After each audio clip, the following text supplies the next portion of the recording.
Hey guys, welcome back. இது உங்கள் film man. இன்னைக்கு நாம ஒரு வித்தியாசமான வெறித்தனமான இந்தோனேஷியன் ஹாரர் படம் தாங்க பார்க்க போறோம். படத்துல ஒன்லைன்னா பாசம் கண்ட வேண்டிய இடத்துல வெறுப்பை காட்டினா என்ன ஆகும் அப்படின்னு ரொம்பவும் த்ரில்லிங்கா டெரிஃபிக்கா சொல்லிட்டாங்க. படத்தோட பேரு ஸ்மாலா 2024 ரிலீஸ் ஆகுது. சரி வாங்க வீடியோக்குள்ள போயிடுவோம்.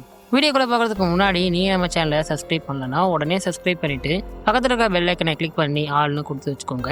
அப்பதான் நாங்கள் வீடியோஸ் போடும் போதில் உங்களுக்கு நோட்டிஃபிகேஷன்ஸ் கரெக்டாக வரும், வீடியோஸையும் தவறாமல் பார்க்க முடியும். அண்ட் இந்த வீடியோ உங்களுக்கு பிடிச்சிருந்தா, இந்த ஸ்டோரி உங்களுக்கு பிடிச்சிருந்தா லைக் பண்ண மறந்துடாதீங்க. சரி வாங்க ஸ்டோரிக்குள்ள போயிடலாம். படத்தோட ஓப்பனிங் சீன்ல 1976 தான் காட்டுறாங்க. அடர்ந்த காட்டுக்கு நடுவில் ஒரு அழகான கிராமத்தை காட்டுறாங்க. சின்ன பசங்க எல்லாருமே ஃபுட்பால் விளையாடலாம் அப்படின்னு வாழை மட்டை தேங்காய் நேரம் வச்சு பந்தை ரெடி பண்றானுங்க.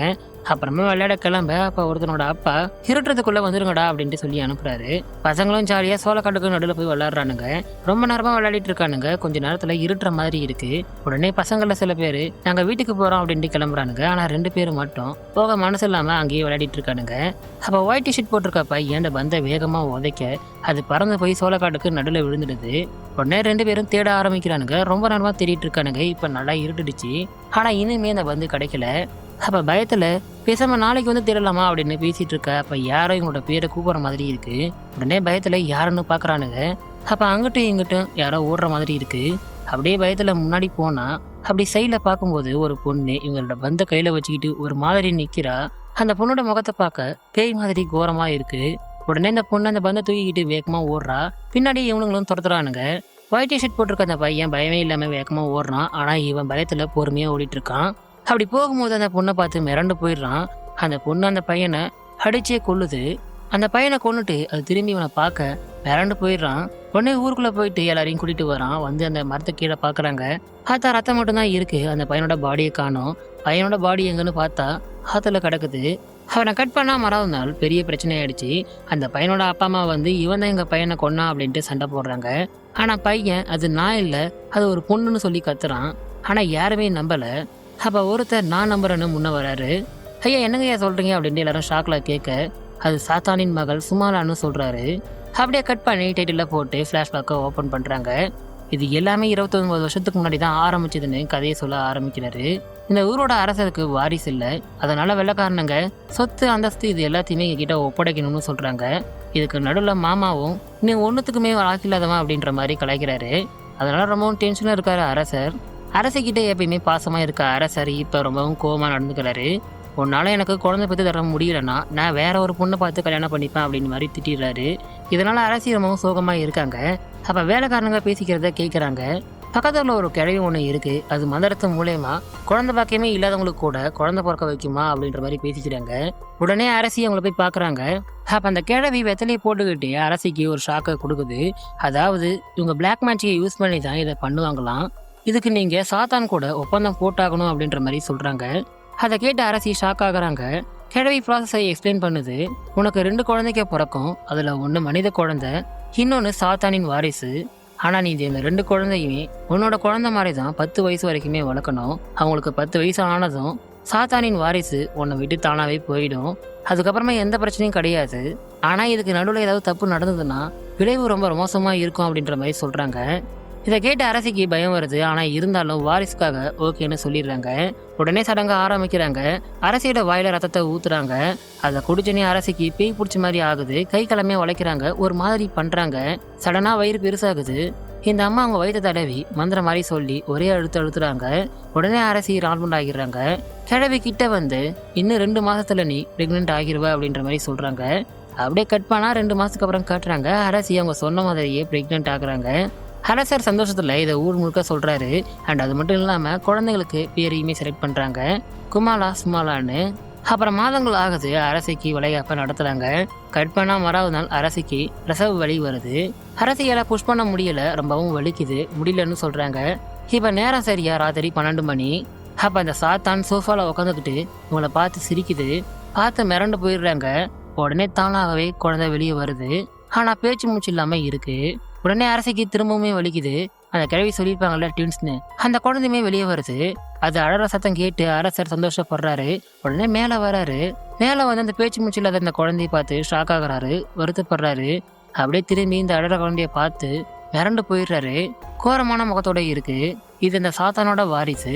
உடனே அரசர் கோவத்துல கத்தி எடுத்துட்டு வந்து அந்த பிஞ்சு குழந்தைய கொன்னுடுறாரு.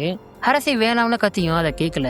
அது செத்தோனி உடனே பிறந்த குழந்தை அழ ஆரம்பிக்குது. கட் பண்ண இப்ப 3 வருஷத்துக்கு அப்புறம் காட்டுறாங்க. ஒன்னால பேச முடியல, சரியா நடக்க கூட முடியல, ஒரு கையும் வரல.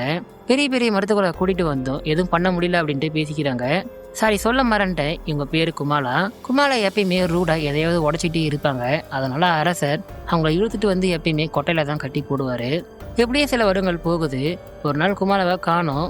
எங்கன்னு பார்த்தா மார்க்கெட்ல விளையாடிட்டு இருக்கா. அப்ப பசங்க வேணும்னே அவளை அசிங்கப்படுத்தி அடிச்சு அனுப்புறாங்க. இதை அரசர் பாக்குறாரு. பார்த்து உன்னால எனக்கு ரொம்பவும் அசிங்கமா இருக்குன்னு திரும்ப அவளை இழுத்துட்டு வந்து தொழுவத்துல கட்டி போடுறாரு. கட்டி வச்சு சாட்டையெல்லாம் அடிக்கிறாரு. அப்ப ஆயாம வேணாம்னு கெஞ்சுறாங்க. ஆனா அரசர் மேல இருக்க பயத்துல எதுவுமே பேசாம சைலண்டா இருக்காங்க. அப்புறமா ஆயாம குமாலாக்கு மருந்து போடுறாங்க. வழியில துடிக்கிறா. அப்ப ஆயாமா, உனக்கு நாளைக்கு 8வது பிறந்த நாள்மா, உனக்காக நான் இந்த கிஃப்டை நான் கொடுக்குறேன் அப்படின்ட்டு ஒரு பொம்மையை கொடுக்குறாங்க. நைட் அந்த பொம்மையை கட்டி பிடிச்சிக்கிட்டு குமாலா தூங்குறா. அப்ப யாரோ குமாலான்னு கூப்பிடுறாங்க. இவ யாருன்னு பார்த்தா இவ மாதிரியே ஒருத்தி கபோர்ட்ல இருந்து வெளியே வரா. முகம் பார்க்க கூரமா இருக்கு, ஆனா கை கால் எல்லாமே நல்லாதான் இருக்கு.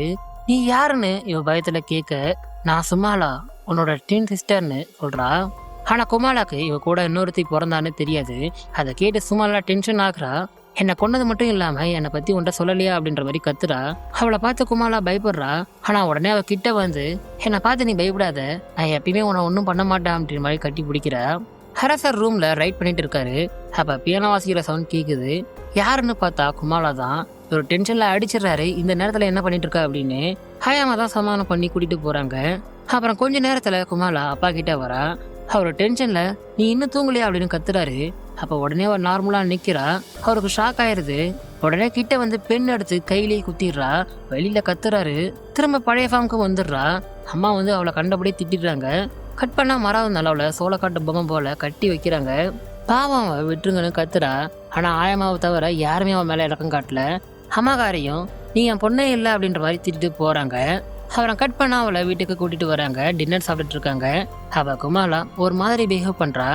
சடனா கையெல்லாமே நார்மல் ஆகுது. உடனே சட்டியை கழிட்டு சேர் மேல ஏறி அங்கேயே யூரின் போறா.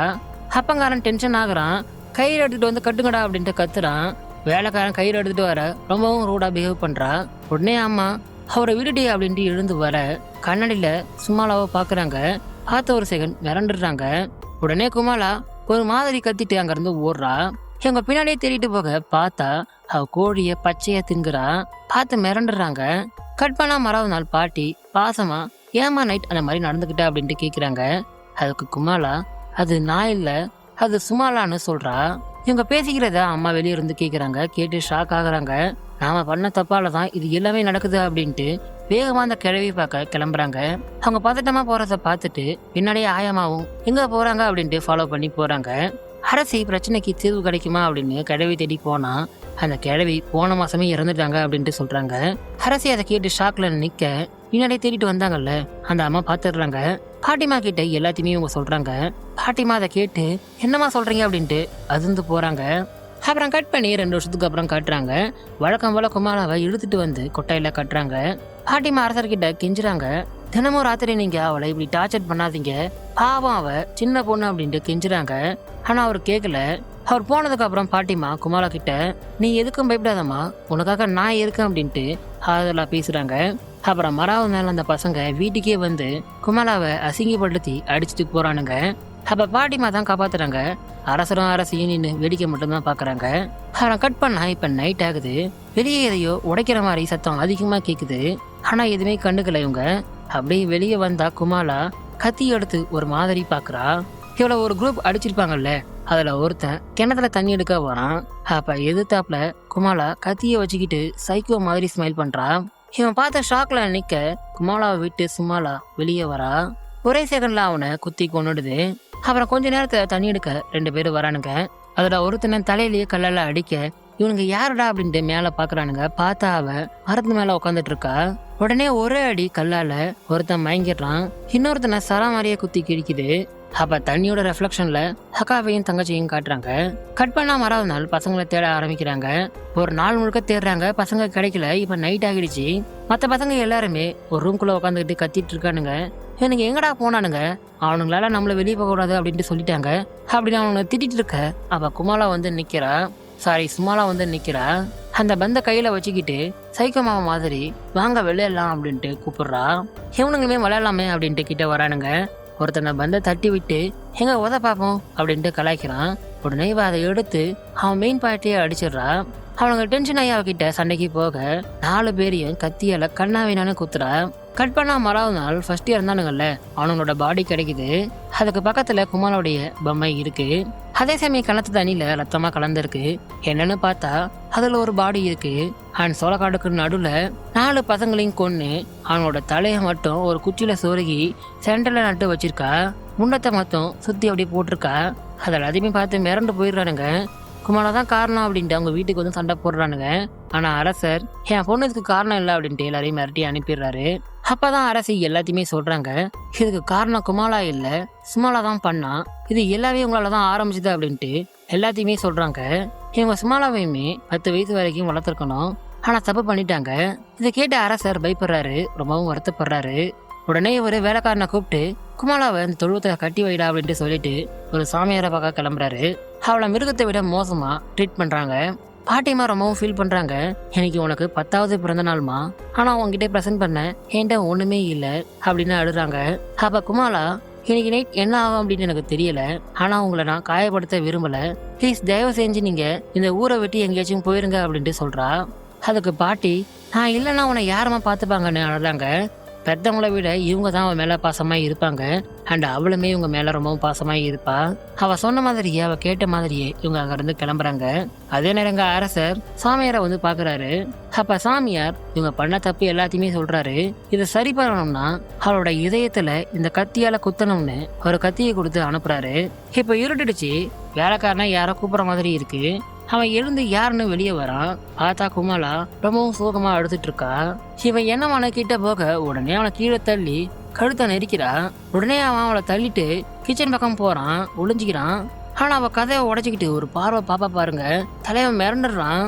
உடனே அவன் தப்பிச்சு ஓட பின்னாடியே விரட்டிட்டு போறா. ஓங்கி வீசுறா கத்தியால.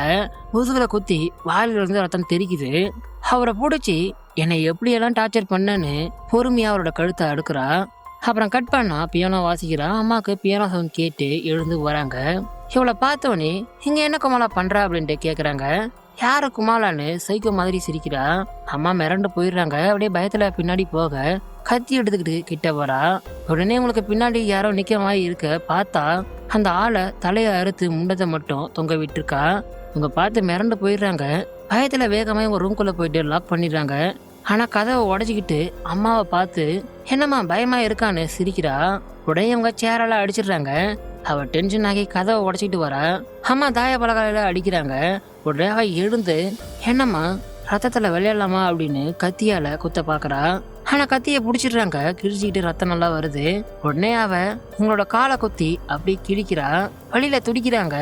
என்னம்மா வலிக்குதா? அப்ப எனக்கும் அப்படித்தானே இருந்திருக்கும் அப்படின்னு சும்மாலா ஓங்கி ஒரு குத்த வரா. உடனே அம்மாக்காரி, என் மேல எந்த தப்பு இல்லம்மா, எல்லாமே உங்க அப்பா தான் காரணம் அப்படின்ட்டு பழி அவர் மேல போடுறாங்க.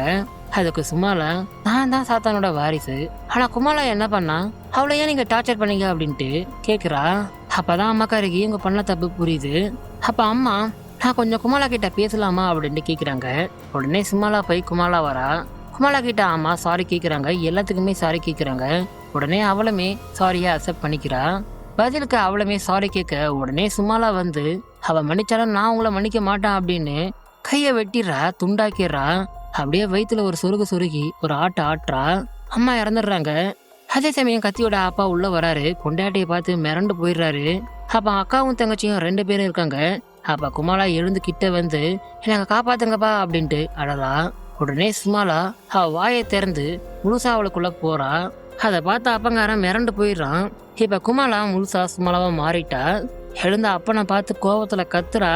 அப்பங்காரன் பயந்து வேகமா ஓடுறான். ஸ்லிப் ஆகி கீழே விழுந்துடுறான். கால் உடைச்சிக்குது. உடனே வேகமா ஊர்க்காரங்கிட்ட போயிட்டு நடந்தது எல்லாத்தையுமே சொல்றான். அவங்க குமாலாவை பிடிக்க கிளம்புறாங்க.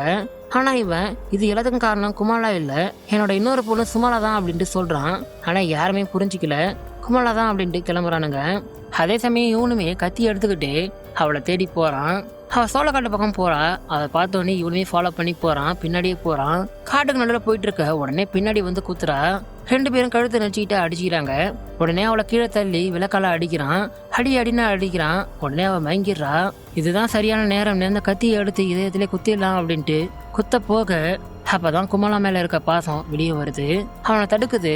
அதனால என்ன பிளான் பண்றான்னா, கோணிச்சாக்களை கட்டி சாமியார் கிட்ட கொண்டு போயிடலாம் அப்படின்ட்டு பிளான் பண்றான். அண்ட் அழுதுகிட்டு எல்லாத்துக்கும் சாரி கேட்குறான். இனிமே ஒரு நல்ல அப்பாவா உங்ககிட்ட நடந்துப்பேன் அப்படின்ற மாதிரி சொல்றான். அப்ப உடனே மயங்கிருக்க சுமாலா அந்த அப்பாவே இனிமே திரும்ப வர மாட்டானே சொல்றா. இவன் அதை கேட்டு ரொம்பவும் ஃபீல் பண்றான். உடனே கோணியை தொட்டு பார்த்தா சுமாலாவை காணோம். இவன் எங்கன்னு தேட சடனா பின்னாடி இருந்து வந்து குத்துறா காலிலேயே. அவளை கீழே தள்ளி உடனே கத்தியால மண்டையிலே அடிக்கிறாரு. அவ மயங்கிடுறா. உடனே கத்தி எடுத்து அவ இதயத்துக்கு மேல குத்துறாரு.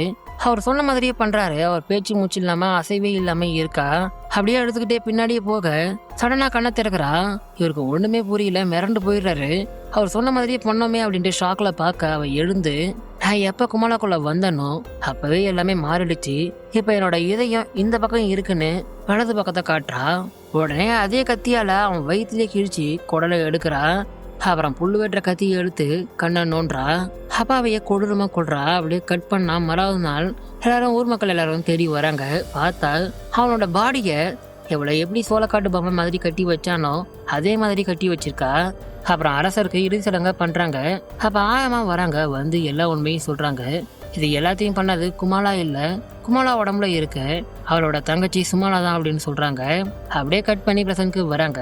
சாமியார் அந்த கதை எல்லாத்தையுமே சொல்லிட்டு இனிமே நைட் ஆச்சுன்னா இருட்டினதுக்கு அப்புறம் யாருமே வெளியே வராதிங்க அப்படின்ட்டு சொல்றாரு. கட் பண்ணா இப்ப நைட் ஆகுது. ஓப்பனிங்ல ஒருத்தன் இறந்தான்ல, அவனோட அப்பங்காரன் இது எல்லாமே கட்டுக்காதுன்னு கத்திக்கிட்டே வெளியே போறான். அப்படியே சைட்ல பார்த்தா சுமாலா ஒருத்தனை டின்னர் ஆக்கி சாப்பிட்டுட்டு இருக்கா. பார்த்து கத்த அப்படியே இந்த படம் இங்க முடியுது. இந்த படம் உங்களுக்கு பிடிச்சிருக்கும் நான் நம்புறேன். இது போல ஒரு நல்ல படத்தோட மீண்டும் சந்திப்போம். Thank you guys.